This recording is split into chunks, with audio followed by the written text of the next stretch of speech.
Amazon Fire TV, Facebook, and of course YouTube. Get all your NFL news here first.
Here locally in the community, make sure y'all go check out New Cat Body by Jeremy Jones.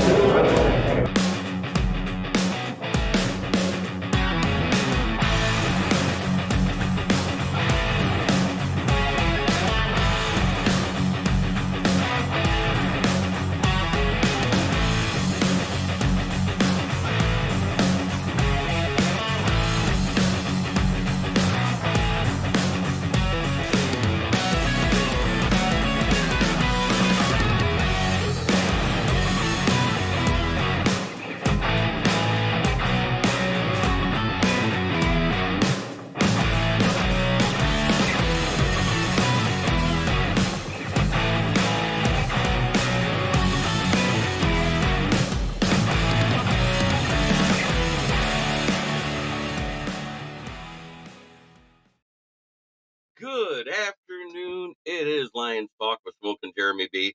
Dwayne King comes in and says, good afternoon to all. Let's go Detroit Lions, Kings of the North Division. Championship title last year. This year I think you meant can do it again. But anyways, great to be here. Let's talk a little football. Yesterday, the big guy that I liked because he had the best porn name in football, in my opinion, Steele Chambers, became, or on the 11th, I should say. It's been 2 days now because I found it out yesterday, and it was the day before. Steele Chambers is now a New England Patriot because he was waived. He didn't even last 2 hours on the waiver hour. Matt Henry, good morning. I didn't hear a gunshot. Did somebody get one at Bear Camp again? I'm just kidding.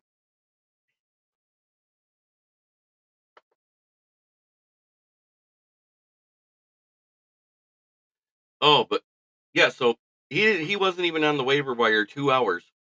So that's who was let go for Ben Neiman, was Steele Chambers. So every time we add somebody, somebody's got to go right now. I didn't know bear season started so soon. Thought it didn't start till September. Just saying.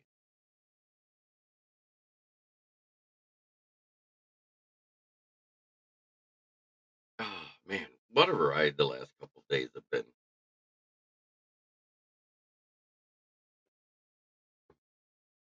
We'll tell you this. It's going to be an interesting season for all teams in the NFL. I think some teams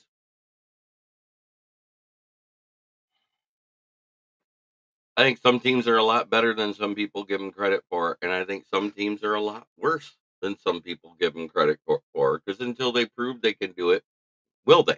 We don't know.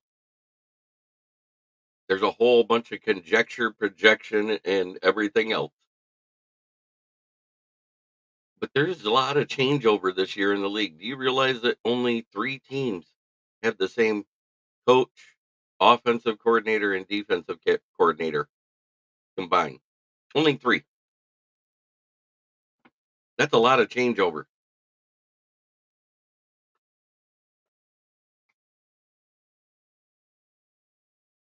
You got the Texans, You got the Lions.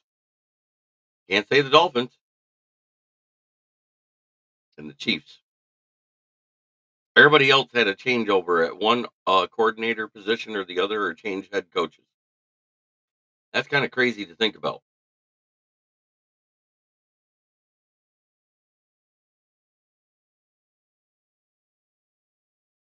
Oh, I know, Matt Henry.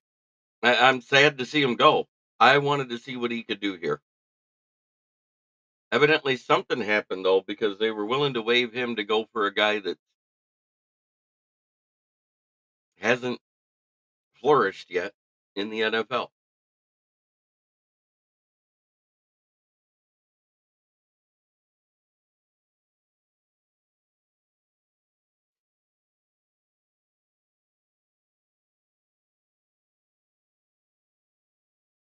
But according to Hank Fraley, Sorsdal, or the versatile guy that came out of college as a tackle, became a guard, and played on both sides. Granted, one side he did better than the other, but neither one was great because he was a rookie and he wasn't expected to play. Hello, Yoli. Is actually looking very improved and more versatile. I am doing just fantastic. I'm enjoying a nice mope this morning, and I have a Mountain Dew on standby.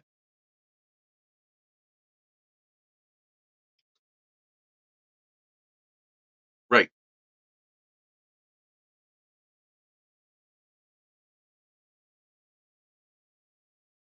So with Sorsdal, it's kind of a catch-22 because everybody remembers he became a revolving door when both guards were out. Oh my goodness.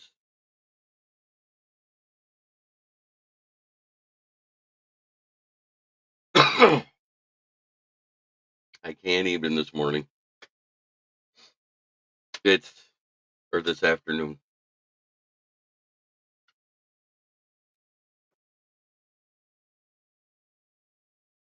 Mm-mm-mm.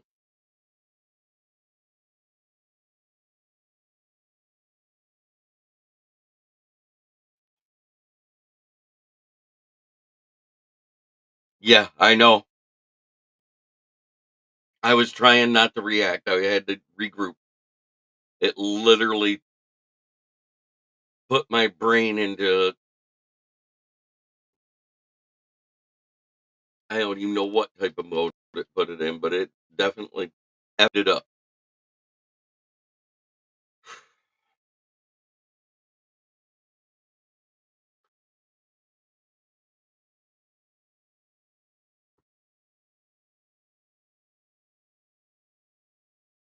The Panthers and Raiders have as much chance as making the Super Bowl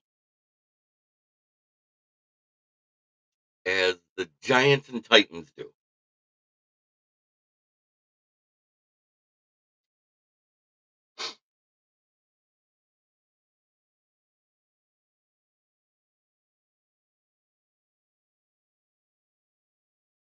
I hear you, Matt Henry. I know.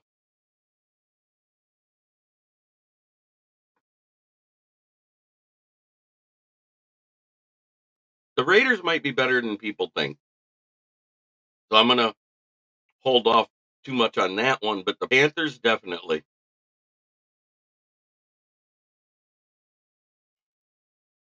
But again, new OC, new defensive coordinator, new head coach. They were not one of my three teams.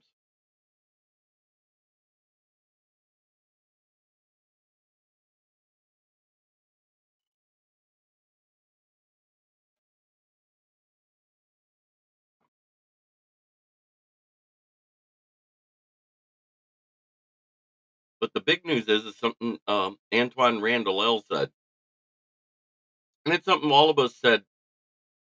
This player coming out of college needs to do this to last in the NFL because he will get ate up at wide receiver and press man coverage if he didn't.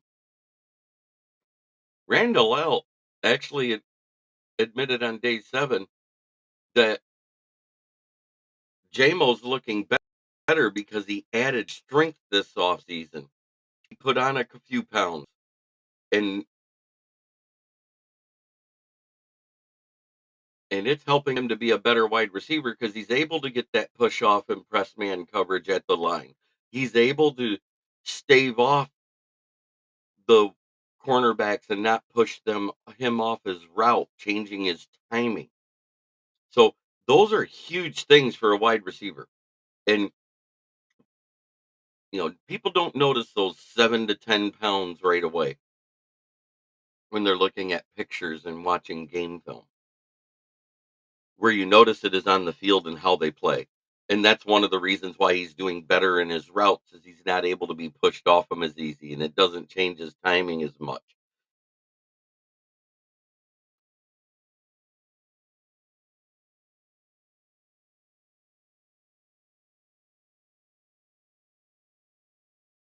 It's it's so nice when you actually read reports and half the guys you read about making plays is our secondary in OTAs.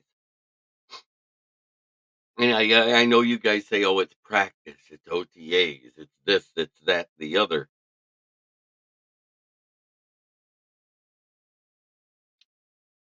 We've never heard this about OTAs, except on day one, there was always the rookie corner that would pick off somebody and get everybody hyped, but it'd only be one pickoff. We're not talking one pickoff a day. We're talking every day. There's 3 to 6 interceptions done by this defense, whether it's first or second string, whoever their versus. It, it's such a relieving factor to hear because of how potent the Lions' offense was last season. And that is what's given me the most hope going forward into this season. Uh, I want to be that guy that says, "Oh yeah, we're going to go undefeated." Every team in the NFL, unless they're absolute trash rosters, have 17 winnable games on their schedules coming up, with the exception of probably the Panthers. Everybody else can win 17 games. If the Panthers keep improving, though, you won't be able to say that about them much. I think they're a year out. I think they still need some more O line help. I think they still need a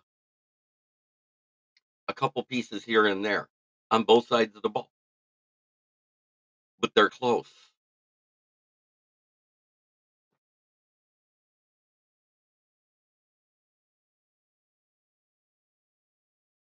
And hopefully Canales is the guy that can get Bryce Young's head right. Bryce Young did not look anywhere near the same. He showed flashes here and there where he looked like the Alabama quarterback when things went perfect, but things are not perfect there in Carolina. And I hope they improve for him because it makes it hard to be a fan when your team is, well, dog water. I should know. I remain faithful. I remain hopeful. I used to be full of hopium every year. All right. I was sounding like a Cowboys fan. This is our year. I'm not doing that. Can I say that's a goal for our team? 100%. Am I saying they will get there? I've never put those words. I expect it. I expect they'll get there. Whether it's this year or next, I expect them to be there. But I honestly do expect the Lions to win the division. I expect the Packers to be right there contending with them. I expect the Bears to be much improved. And as much as everybody hates to say it, that defense got a lot better in Minnesota. Their problem will be scoring points.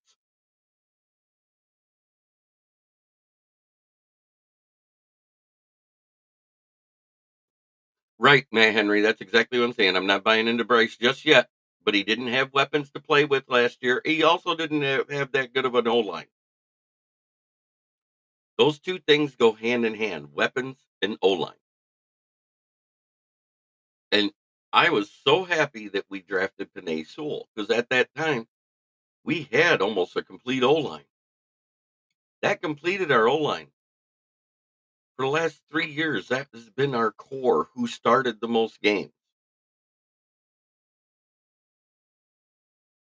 Sewell, Ragnow, was Jackson, now it's Glasgow,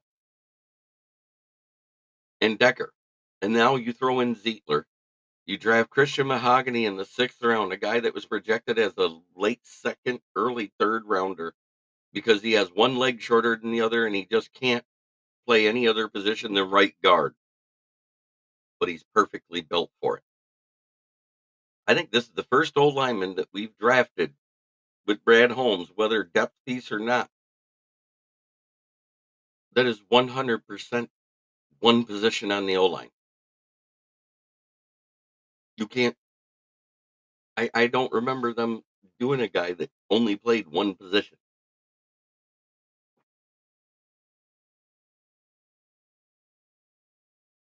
You can't say Sewell because Sewell was the right tackle coming out of high school, played there 2 months until someone got hurt at Oregon, and then switched to left tackle and never moved at Oregon.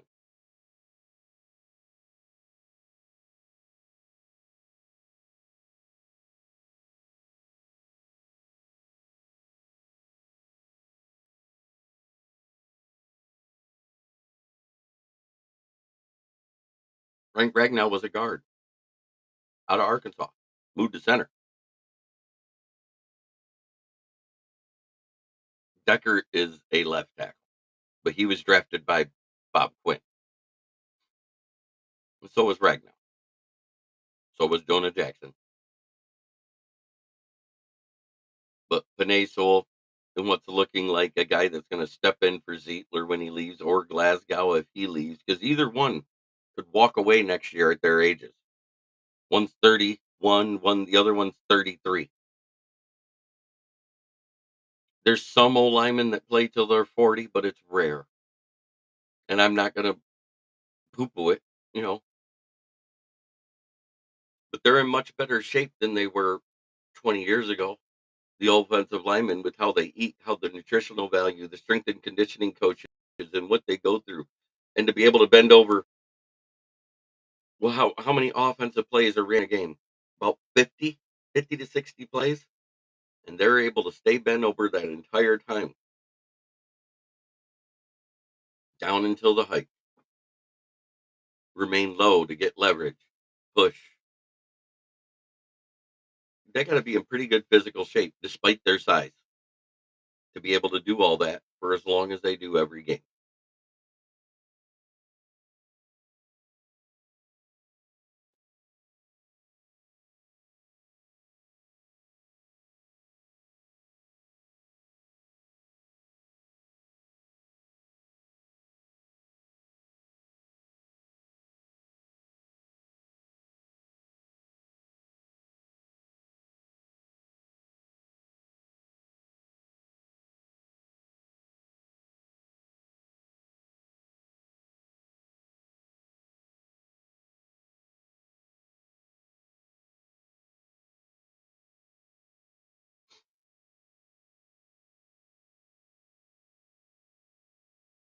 But those O line guys' bodies just get destroyed in the trenches year in and year out. That's why you're always going to see one or two guys hurt throughout the season.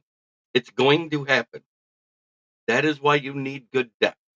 That is why people still draft O linemen when they say they don't need O linemen. It's smart to go one or two O linemen every year. Paying guys the vet minimum or rookie cap. What sounds better to you? Well, rookie cap. That's an automatic 4 years on your roster.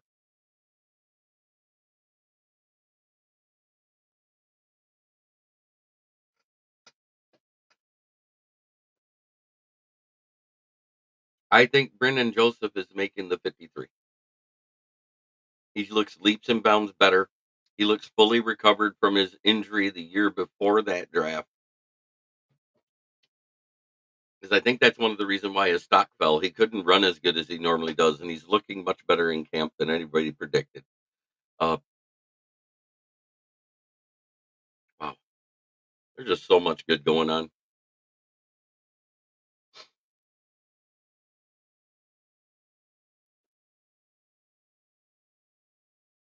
And for as many bad days as Caleb has, he's had good days at OTAs. We can all poo-poo and rub it in a little more. It's because it's fun. It's your opposing fan base. It's nice to pay attention to reports and hear somebody had a bad day that they just drafted to be the heir apparent. You know why it's fun to hear that? Because it's not your team.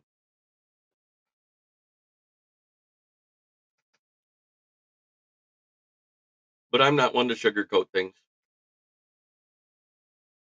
Is there stuff that needs to be worked on with this team? 100%. Last year, we were pretty much, if you combine the two together, we were one of the worst teams offensively and defensively in the third quarter.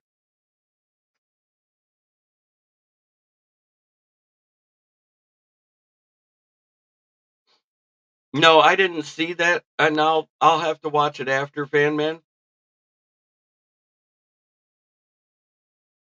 Sorry, I'm a bit late to the party, so you may have covered this, but I'm assuming you saw the Spielman brothers interview yesterday. I was wondering if Chris changed your mind about flipping the OTA schedule. And hey, Smoking Dad, glad you could join us. Oh no, I'm not. I have never been one to trash your defense. I admitted you guys were turned it around, became a top 10 defense overnight after adding Montez Sweat. The difference in the unit was night and day.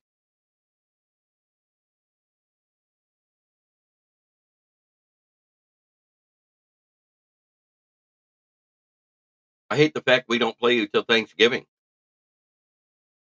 Because even if he's an average quarterback, Caleb Williams will be better by that time. And no one wants to hear this in the Lions fandom. But let's be honest. You're talking about somebody that will have been playing for 12 weeks already in the NFL, including preseason, 14 weeks, plus the OTAs. I'm talking game speed stuff. By that time, he should be hitting his stride. And it's not that it scares me because of our secondary. Our secondary is better on paper and also in how they're performing so far in the pajama practice Olympics. I'm looking forward to game film. I want to see these guys with game film on this team in these jerseys.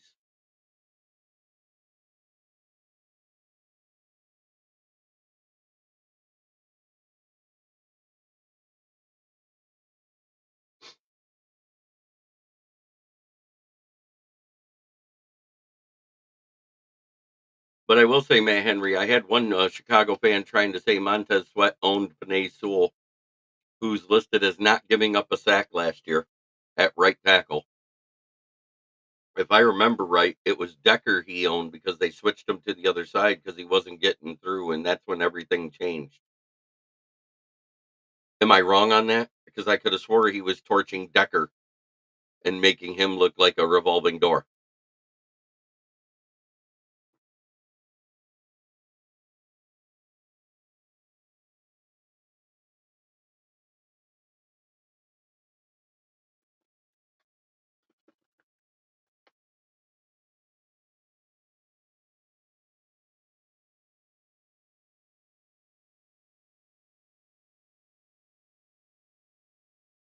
Oh, I'd honestly recommend dropping other plans to catch that video. It's 70 minutes, so yeah, very long. But Chris tells stories like how he joined Rod Sheila, found MCDC. Just saying, it's great. Oh, cool.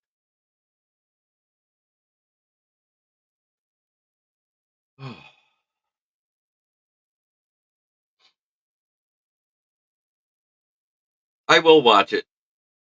Hey, Davey, good to see you, bud. I haven't seen Ricky Saccott or Orlando yet. I know they're out there somewhere.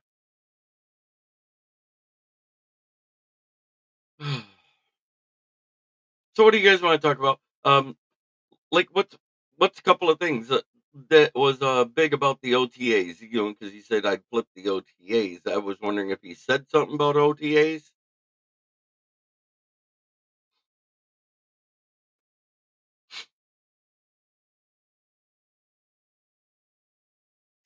Montez was a game changer in Chicago. Yes, because prior to that, were you guys getting pressure? It was hit or miss. Go look at the numbers. It was hit or miss every game. You guys were blitzing, but there was nothing happening in a lot of games. Like in about 60% of the games before Montez Sweat got in there, your pressure rate was abysmal.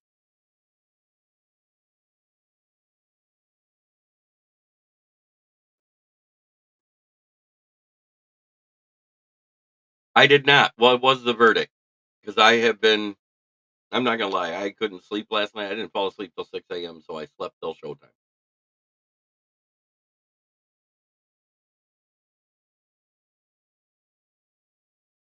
Let's look it up.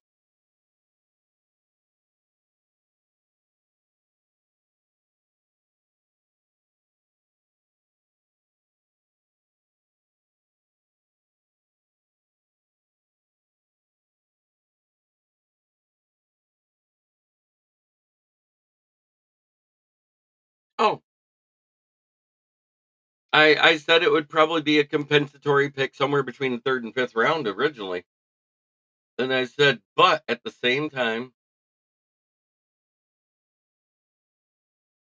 ooh, but it wasn't just him. It was Darnell Mooney and tight end Charlie Warner.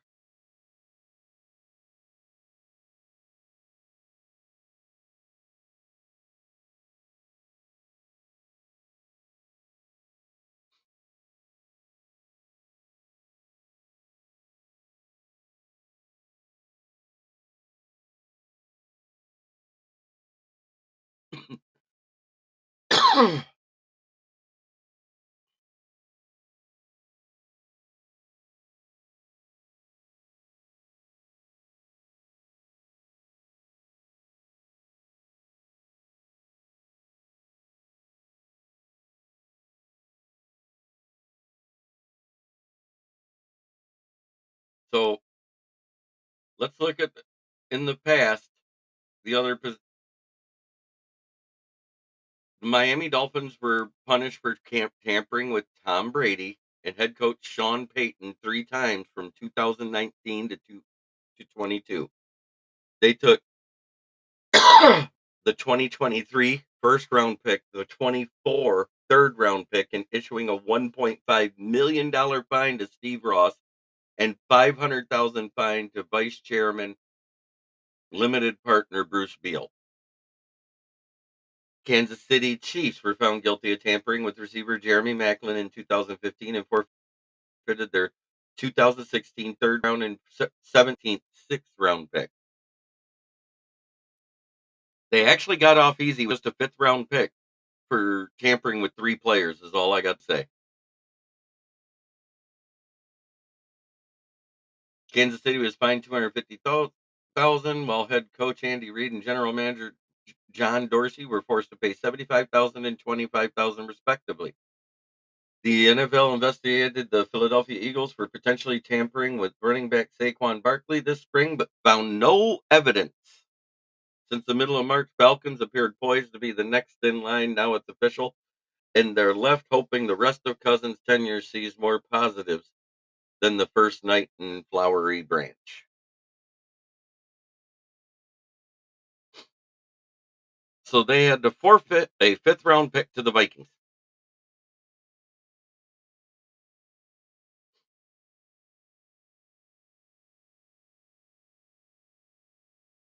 It literally came out just before I woke up. So that's why I didn't receive the notification. Right. But I'm saying if you look at the Jeremy Maclin situation, they forfeited a third and a fifth. We're talking about Kirk Cousins. Is a wide receiver important? Yes. Is he as important as a QB to an organization? Hmm.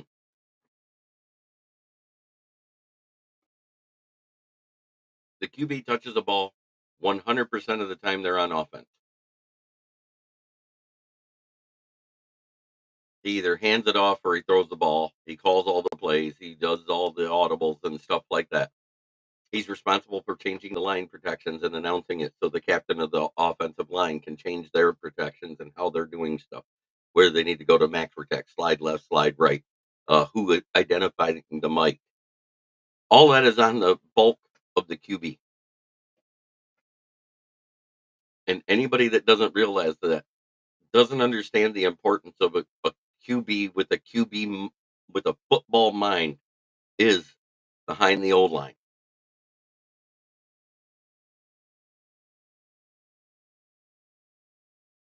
And that is why we talk about read and react stuff.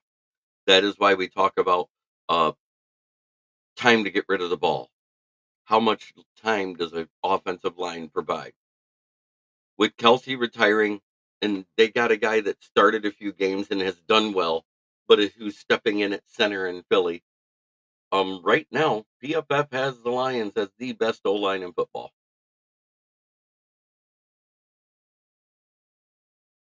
I know it would have been much greater, but what I'm saying is it's Cousins, Darnell Mooney, and Cordell Wright. That was three positions. It should have been a bigger pick, in my opinion. I think they should have lost two picks like the Kansas City Chiefs did for one player, Jeremy Maclin. The Tom Brady thing, we all know if anybody tampered with him, no matter what it was there was going to be a first round pick involved.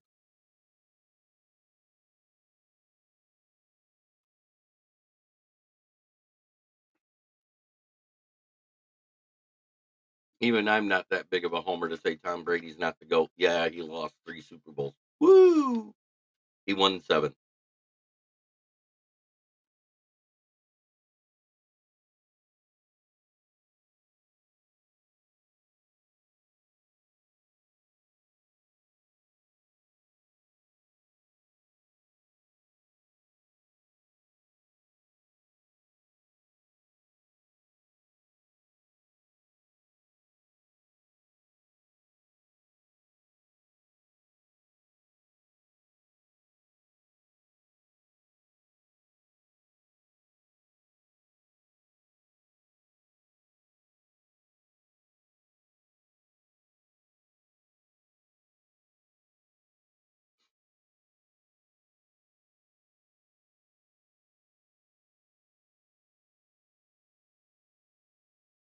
I think Bo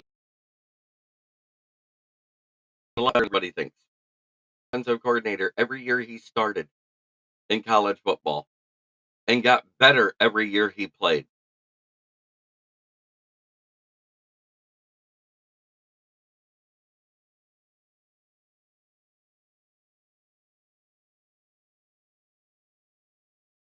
The Detroit famine, the way it was let out is that the tampering was much worse than it probably has been announced. But the fact it was 3 players and all they lost was a fifth, I'm saying Atlanta got off a little light.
Right. Oh, it wasn't a transfer. Gotcha.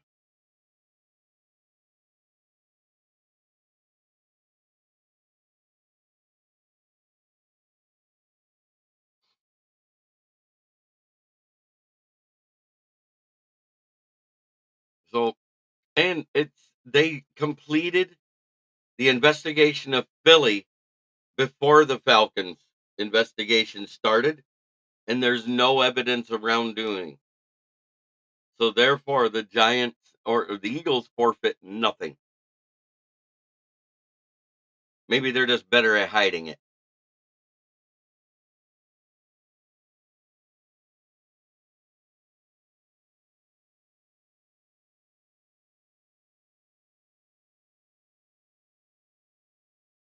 It is what it is, people. Some teams have all the luck when it comes to that stuff.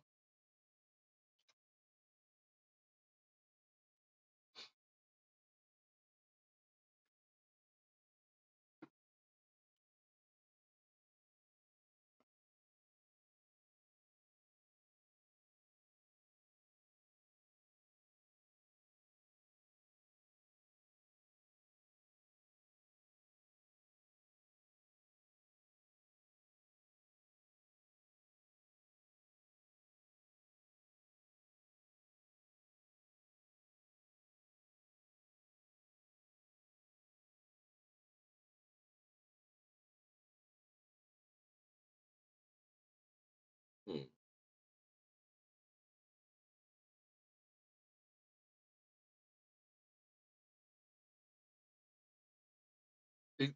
And you know what? That's because the GM there made a big mistake.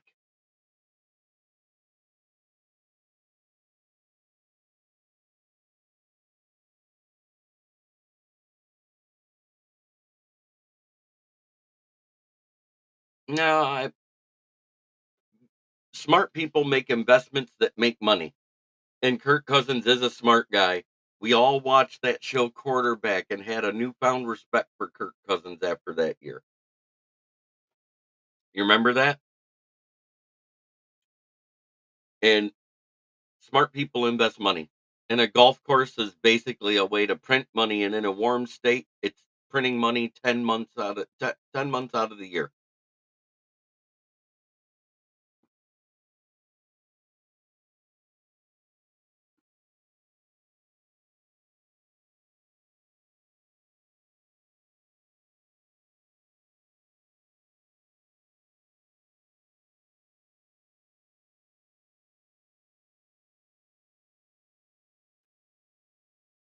I mean, a plethora of things have gone right, some things have gone wrong.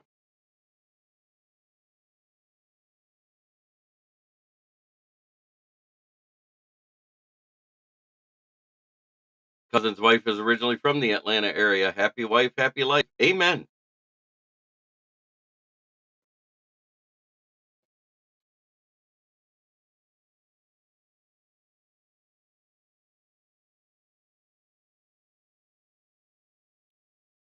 And again, Matt Henry says something very important.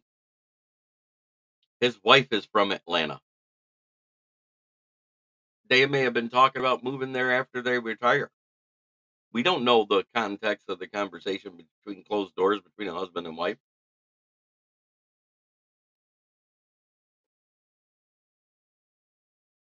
The good news is now if they retire, all they got to do is stop playing football. They will be down there.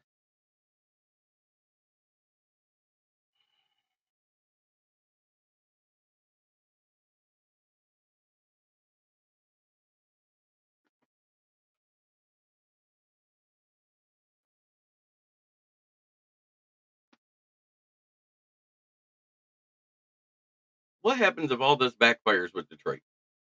Think about it. We haven't. We've always discussed everything going right. What if the rails fall off? What if the wheels fall off this year? And I'm not trying to be the same old Lions guy, and I'm just saying realistically, every year has been projected so far forward for this team as the way it ended.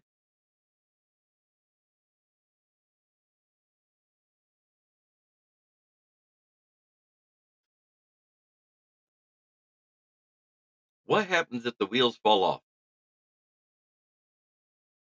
or as my friend Detroit Dom used to use as his name on this very podcast on Lions Fan Cave Chat, till the wheels fall off. What if this is the year that happens?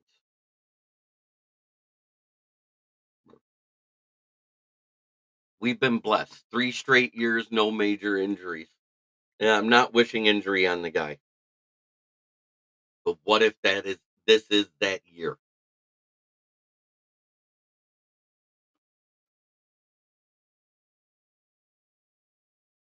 Because on every play, everybody has the chance for a season-ending or career-ending injury.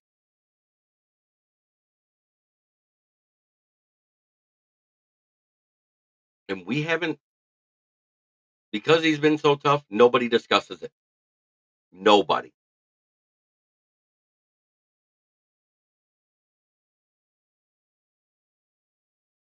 How much wood are we freaking knocking right now? What the hell is this?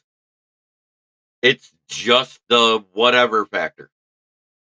Detroit fan, man, I'm not trying to be a poo-poo.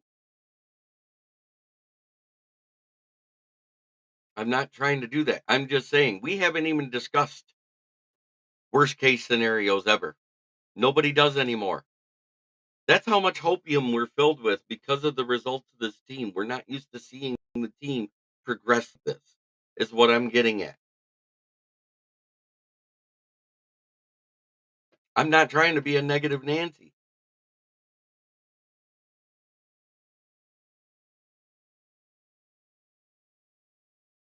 No, but we're hearing things we couldn't hear before because the one off season workout, the other one he got of it. But instead of pushing him through it and letting him play and get hurt, we were lucky he had a looming suspension. It was like, well, fine. We'll just let him rest. He can't play to start the season anyways. And then it got reduced to 4 games, and it was just enough time for it to heal. You notice he didn't get hurt with another hamstring all last year.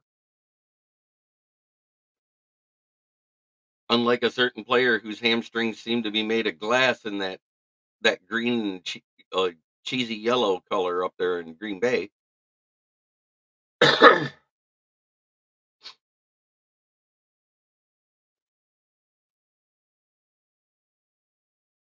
I'm talking coaches don't normally say stuff like that about somebody adding strength and it being a huge boon to their receiver abilities, is all I was getting at, Matt Henry. He's not getting bumped off of routes. There was keywords said in that presser.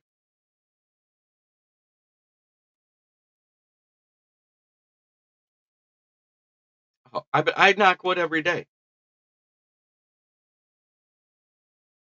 But we all know anything can happen in any given Sunday. We've seen it for years and years.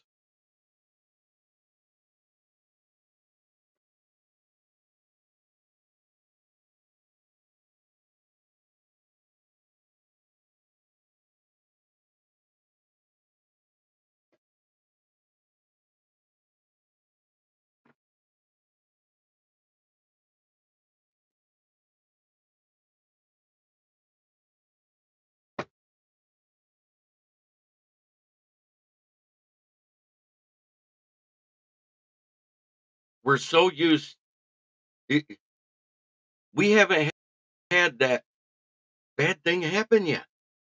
Every time we think something's bad, it's a positive with this team. And we don't know when it's going to happen. There is going to be a shoe drop moment where we're all like, shit.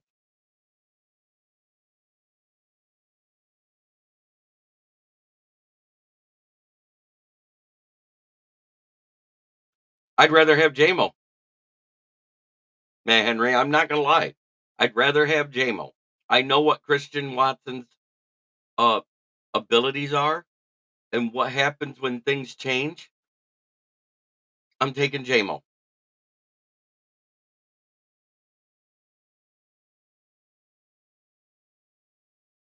No, I'm not trying to do a jinx thing.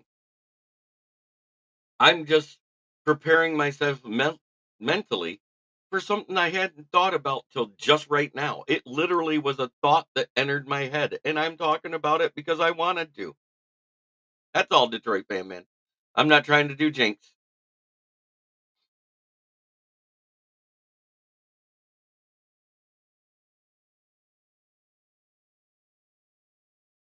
For as many times as you hear that Hooker's had a bad day, I've heard he's had good days. So I don't. I'm I'm not saying I want Hooker to start, but he's being groomed for it. He's being groomed to be that guy that has to step in if something happens. They literally said those words this offseason.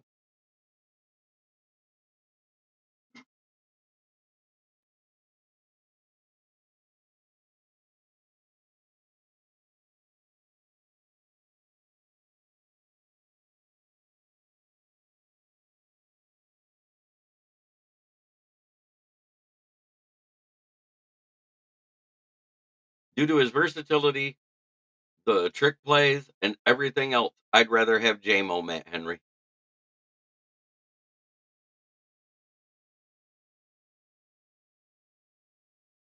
And I'm not being a homer about it. I didn't want Christian Watson.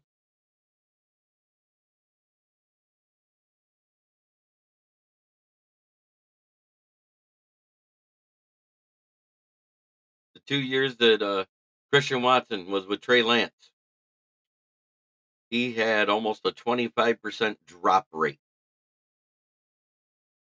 He spent the last year with a guy that had a much weaker arm and only had a 5.6% drop rate.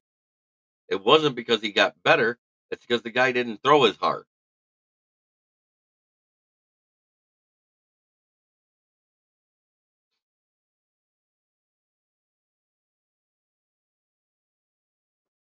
He goes, I'd agree. I was just trying to find a young comparison. At least you did a young comparison who isn't a number one receiver in the NFL. They were drafted the same year.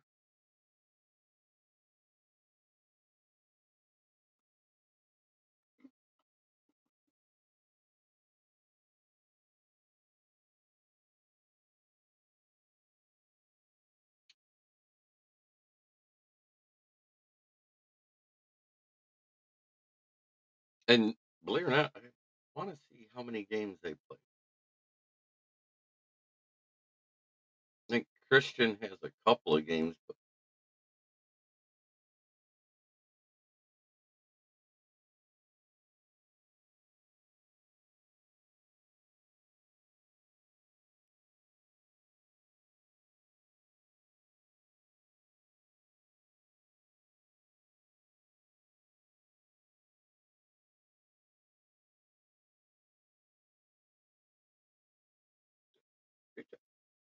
so he's played 23 games. He's had 69 catches and 1,000 yards, 12 touchdowns.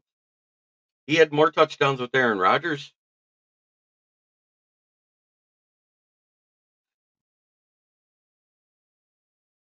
Um, no, but the tampering investigation is done with the Falcons. They lose a fifth round pick, and they're getting some fines and compensation. That's about it. Uh,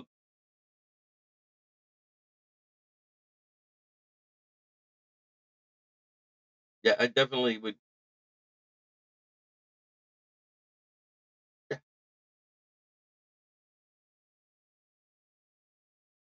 my day's going great.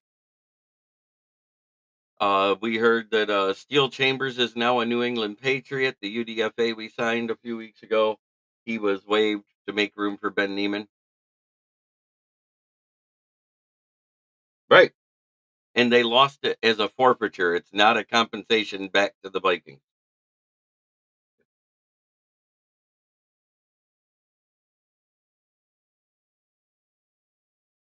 Who knows? Evidently, the tampering wasn't as egregious as everybody thought it was because there was three players they tampered with.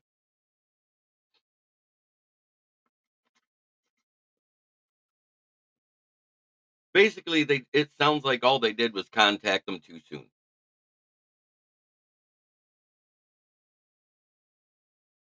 It wasn't as egregious as like the owner of the team taking Tom Brady out on a boat for a cruise on the days off in between games. It wasn't nothing as egregious as that.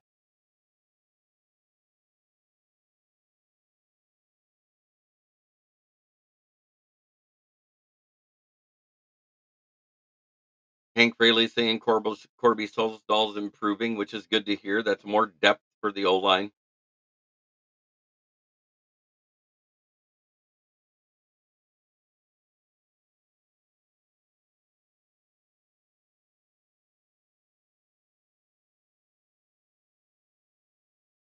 Because it depends on the levels of tampering. That's all it is, Grandizer. And evidently there wasn't enough to make it bad.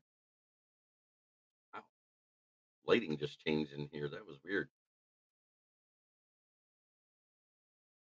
But it's getting to be that time of day where I got to talk about our favorite sponsor. And I don't care. It's twice on Fridays. It's FTP, Fornicate the Packers, for the Pride. Found the plunger. Haven't seen Fred in a minute, but Pretty Fred's true predictions.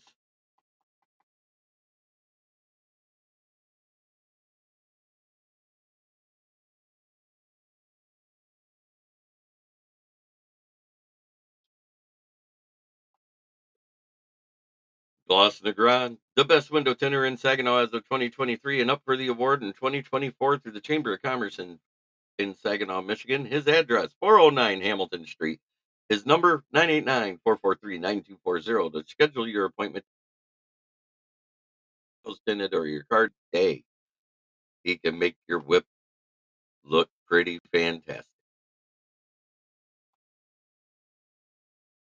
Last but not least, Brandon's Tire Service at the corner of South Grand Traverse and West Atherton Road, 602 West Atherton Road, Flint, Michigan, 48507. Used tires starting at $40. Sets start at 180 and go up from there. The phone number to call in case of needing new tires to get your quote is 810-233-8230. Call George Red or myself. The charity live show is August 26th, which is a Monday, I do believe. Let me double check my calendar. Oh, I actually hit the calendar.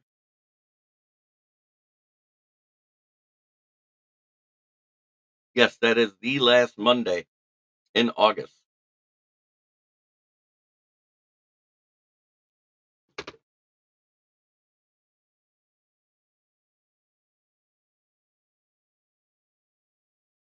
What about a tow service that I trust?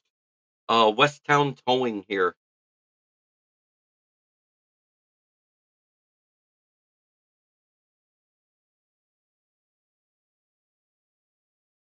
And there is a tow service that could sponsor you. Yeah, it'd be a local guy. It'd be somebody like that. Or that or Smitty's because they do business with us as well. It's Westtown iTow, which isn't local. That's more of an online app-based tow truck, and I don't know about their services much. But oh yeah, at one point or another, you're gonna need a tow, whether a car fails, an accident, um, you run out of gas. Tow trucks will actually bring you gas if you call them. Granted, you pay for the gas and a fee for delivering it, but if you're out of gas and you need to get to a gas station, it's way better than sitting your butt in the car in the cold.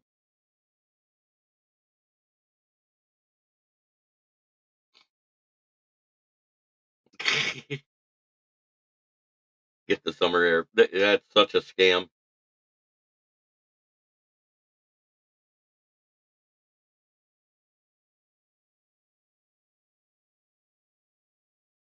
What's really cool about the benefit I get to attend at the Beaumont Children's Hospital fundraiser, organized by Donnie and Mark Wahlberg, is it's more than just football players that'll be there. There's going to be baseball players, retired, some current. There's going to be boxers. There's going to be all sorts of Detroit royalty there, and and some A and B list guys too. Mark is an A lister. Donnie is an A list TV talent now. At one time, they were A list singers. Thank you, sir. You have a great rest of your day too. You're getting out of here just in time because I think I'm going to fill some time doing something I haven't done in a little while. Let me wet my whistle. Mm.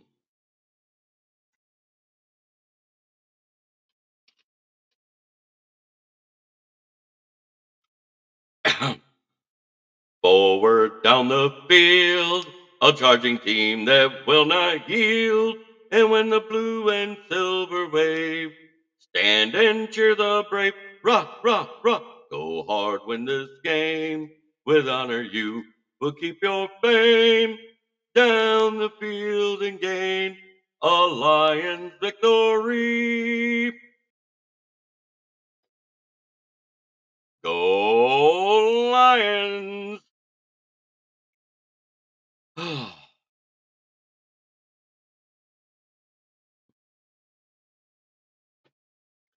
It's kind of hard to get rah-rah when they're just in pajamas, Grandizer.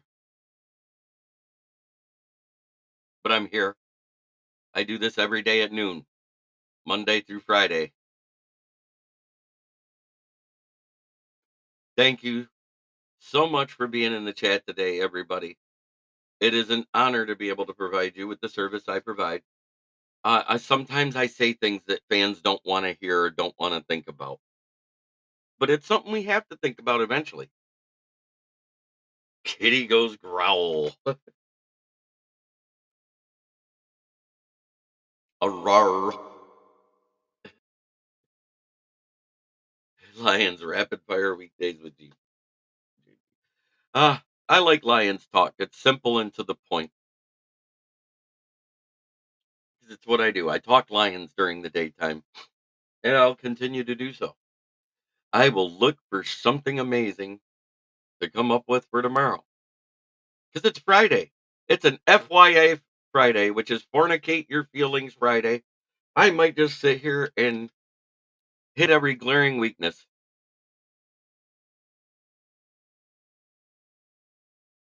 No, no, no, no. You insulted him just a little bit. You were a little out of line yourself, Jimmy Conway and Goodfellas.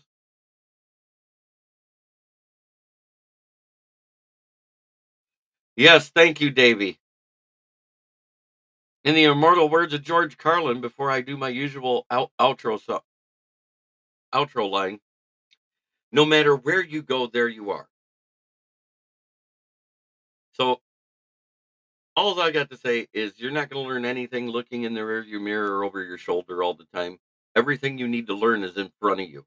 So keep your eyes forward, keep your head in the sky and your feet on the ground, and aim high. Always aim high because every time you aim, you fall a little short of your mark. So aim above your mark, whatever your goal is. Strive to go past that. That's how you succeed in life. Thank you for watching. Try every day to be a better person than the day before. It's the only way to make the world a better place. It starts right here. Good day, everybody. Network broadcast. You can find us on Roku TV, Amazon Fire TV, Facebook, and of course YouTube. Get all your NFL news here first.